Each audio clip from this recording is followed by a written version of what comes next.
আমি তো কাউকে ভালোবাসতে পারি বিন্দু। This is the first time আমি কাউকে বলছি আমি ভালোবাসি। আমি কাউকে প্রপোজ করছি। তুমি এখানে নিয়ে আসলে আমাকে।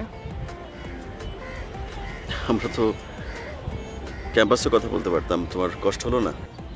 হ্যাঁ, ক্যাম্পাসে তো কথা বলতেই পারতাম, কিন্তু প্রবলেমটা তো আপনি, দি মাহফুজ আহমেদ, জনপ্রিয় একজন অভিনেতা।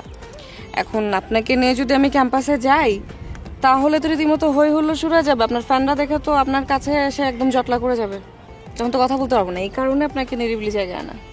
আমার কিন্তু সমস্যা ছিল না, দেখুক তোমার বন্ধু বান্ধব সবাই দেখুক আমার সঙ্গে তোমাকে, মিডিয়া জানুক, পত্রপত্রিকা লেখালেখি হোক, আমার কোনো সমস্যা ছিল না বিন্দু।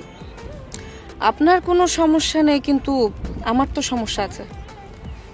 আমি তো চাইবো না যে আমার ফ্রেন্ডরা বা আমার ইউনিভার্সিটির কেউ জানুক যে আপনার সাথে আমার কথা হয়, দেখা হয়। একটা বিষয় আমি তোমাকে আবারও পরিষ্কার করে বলছি, অ্যাক্টিং আমার প্রফেশন।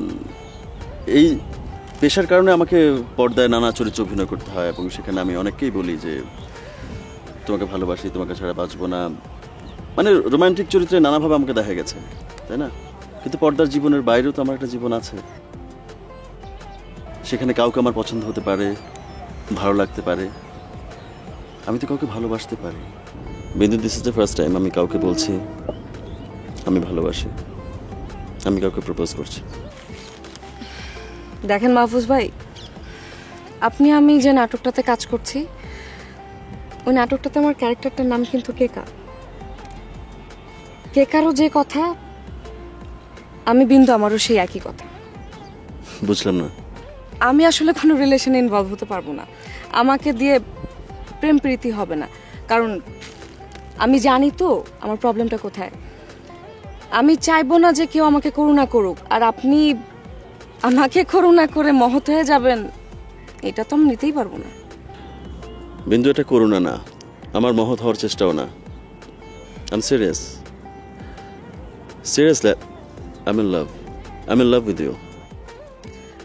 তাহলে তো আর কিছু করার নেই, আপনাকে ছ্যাঁকা খেতে হবে।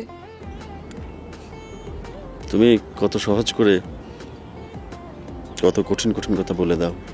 এনিওয়েজ, আমি উঠি। আর একটু কিছুক্ষণ থাকো। না, আমি থাকবো না, থাকলে আপনাকে প্রশ্রয় দেওয়া হয়ে যাবে। প্রশ্রয় কি দাওনি?